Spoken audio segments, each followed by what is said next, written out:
Welcome back to Radio Entrepreneurs. I'm Jonathan Freedman, and we are coming to you live from Startup Boston Week at Suffolk University. Our next guest is Alexa McGovern, founder of Dirigo Sea Farm.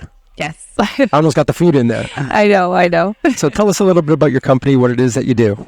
Yeah, sure. So thanks for having me. So what Dirigo Sea Farm does is it takes Maine-grown kelp and turns it into bioplastic film. So we're a materials company that's utilizing really a species of kelp in Maine that lobstermen and fishermen are growing to sustain their livelihoods. So you are you're not actually harvesting the kelp, but you are using it to create product. How did you come up with the idea? Yeah. So about 5 years ago, I was on a plane and I was reading about kelp farming in Maine.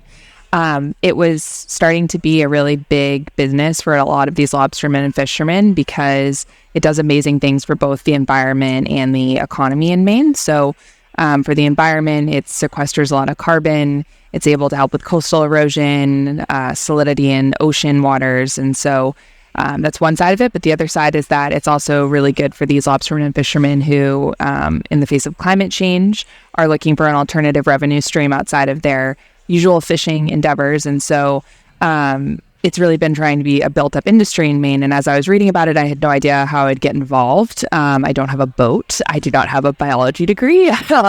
So there are a lot of different things where I said, I'll just kind of watch from the sideline and see how this progresses. And being from Maine, I was super invested in really protecting our Maine heritage sea economy. And so fast forward, this year, I became a mom, and I also was diagnosed with breast cancer. And both of those things led me to a really deep personal and professional kind of reflection period, and also doing a lot of research. So I was doing a lot of research about things I was putting around and on my baby. And so I was looking up things like, glass bottles versus plastic because of microplastic pollution and all these things, and recognized, there's microplastic in things like my breast milk and my placenta. And I was terrified about how much microplastic was in the environment through that research.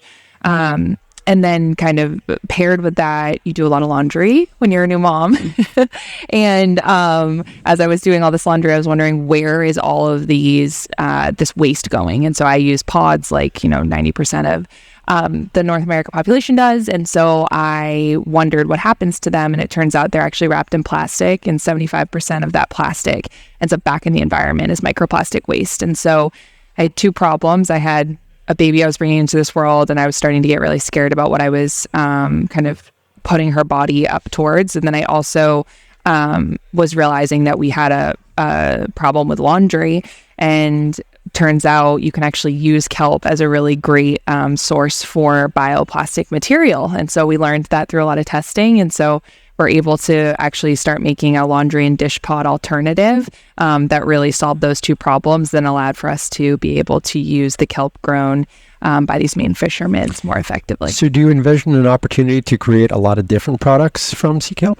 Yeah. So to be honest, this is kind of our first application, but there's so many different ways that we can use really a film. And so we're thinking about this as our introduction that allows us to really access somewhat of a higher price point consumer good, so we can generate some revenue, really invest that back into the business, and then start our R&D for other applications. Now, has the sea kelp industry matured to the point where there's an abundant supply of it? Yeah, they actually grew too much this year, which is really exciting. Yeah, so a good year for sea kelp. Good year for sea kelp. The Maine fishermen and lobstermen have been crushing the kelp growing, and so there is an excess supply. And one of the things that we're learning is that food is really the main use case and market for this kelp, and it's a very tasty product, but we're not going to be able to eat all of it. And so our goal here is really to be able to create another end market that these fishermen and lobstermen whose livelihoods are at risk can sell to and be insulated from some of that risk. Now, through your development of your product, have you been able to neutralize some of the negative aspects of kelp? I would imagine, you've got the sea smell to it, and leaching of colors and things of that nature, perhaps, that happen. So is that part of your journey has been to figure out how to not have it bleed into laundry? And yeah, the processing of kelp is fascinating and something I didn't necessarily know much about before getting into this journey. But it's called technically biorefining. And so we do that to the kelp to get it to basically this powder substance that we need. It's just a white powder that mixes with some other good stuff to create our film, but it doesn't smell. It does smell at the beginning of the process, but one thing we're really proud of is that our waste stream is actually entirely natural. It's just salt water and the biomass that comes from the kelp. So this is your first foray as a founder of a startup company. You certainly did not take on a small problem. No. And I would imagine, again, the technical aspects of creating product from something that it is farmed naturally, or appears in the environment naturally anyways. And it sounds like it's a fairly specialized type of sea kelp. It's grown as opposed to what naturally occurs in the sea. How did you go through the stages of learning the refinement and development and, manufacturing process involved? Yeah, so my whole background's in software development and CPG, so it's not necessarily in manufacturing, but I've been really lucky to be able to work with brand manufacturers closely professionally. And then being a product manager really led me to understand how to dive deep into research and then prioritize work streams to be able to solution effectively. And so I would say it was a lot of initial reading, and then after that, figuring out who I needed to connect with that had the expertise that I did not. So my lead scientist has been a really great partner for me through this, and he's been able, I would say, building a team that has some of those technical aptitudes that I just don't, has been a very big and progressive step for our team. So given that you come out of the consumer packaged goods industry, sort of natural fit to get on store shelves, where do you envision, is your product in distribution now? It's not in distribution yet. We're hoping that in the new year we'll be in distribution, and we're going direct to consumer to get started. So we'll be able to purchase through our website. But then we're really going to try to prioritize local retail distribution. So being able to partner with other Maine retailers. Maine has a really strong consumer base of wanting to support Maine-made products, so we're going to start there. Interesting approach, and something that obviously will scale as the product gets accepted into the marketplace. What have been some of the hurdles as a first-time founder? It sounds like your packaged goods background comes out of larger corporations. Very often it's easy to request resources. Yeah. Access to resources has probably been a little bit easier. What have been some of the challenges that you faced coming as a founder, as a startup? I would say I've never fundraised before. That's been an amazing opportunity, but definitely challenging to figure out what part of my story and what part of this business resonates based on what these different investor profiles are looking for. And then I think also building on our team has been incredibly rewarding, but very challenging to figure out who has the technical skill, like I was mentioning, but also has the approach of a startup, of wanting to get their hands dirty and not necessarily have the end all figured out yet.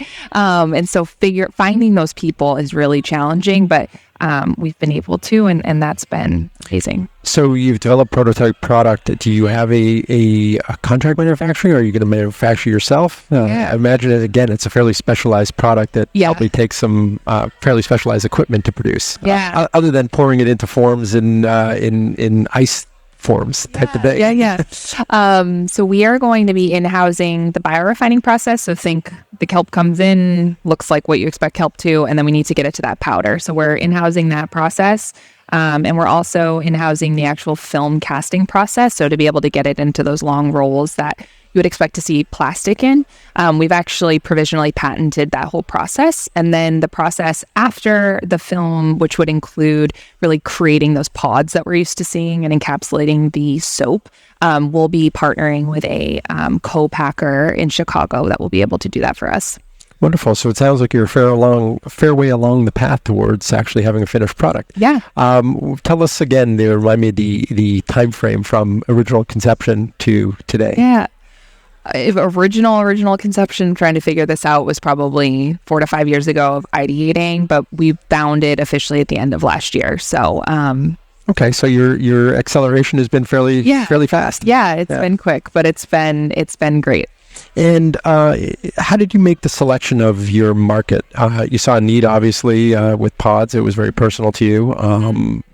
Obviously, the laundry detergent industry, or that segment of consumer goods, is a large market. Are you projecting, a carve out of a relatively small piece of it to, be able to carry your company forward? What's the projection look like for that? Yeah, so one of the reasons that we actually prioritize this market is the consumer mindset is really shifting in this space. There's been a lot of research that's come out this past year about PVA and polyvinyl alcohol, which is fundamentally the plastic that we're replacing. And so it's a large segment of consumers. They're called LOHAs, or lifestyle of health and sustainability customers, who want to be able to purchase products that they align with ethically, but also are good for the environment. And PVA research and that momentum has really pushed them to realize that the format that is the most used in North America is actually harming our environment. And so, yes, I had a personal connection to laundry, but it also was people are kind of waking up to this idea as well. I think if you could solve the problem of figuring out how not to make it water soluble, then you could, put a lot of other products in it, right? Well, that's one of the packaging things, company. Exactly. And that's we're starting out with the laundry pods, but we're really being structured in how we think about this R&D, where we are a materials company, right? And so we're kind of starting with one of the easier pieces, which is kelp likes to be in the water. And so we're starting with a water soluble product, but we want to be able to also build our R&D so that we're building on making it water insoluble, so exactly like you said. Fascinating. Well, we wish you continued success on the journey. It sounds like you're off to a good start. Thank you. Thank you for having me. Our guest has been Alexa McGovern, founder of Dirigo. It's Dirigo Farm. Yeah. Tell us about the name a little bit before we go. Yeah. So Dirigo is the Maine state motto. You'll see it all over the place when you're up there. It means I lead in Latin. And so Sea Farm is what we're doing. So that's the background. Fantastic. Alexa, if people want to reach out to you, talk about your idea, talk about your company, talk about what it is that you're doing, potentially help accelerate your company, what's the best way for them to reach you? You can head to our website. All of my contact information is there. So it's dirigoseafarm.com, DIRIGO, and then seafarm.com. Excellent. Alexa McGovern, Dirigo Sea Farm. It's been a pleasure having you on Radio Entrepreneurs. And this segment of Radio Entrepreneurs is coming to you from Startup Boston Week at Suffolk University, and we'll be right back with another segment on Radio Entrepreneurs.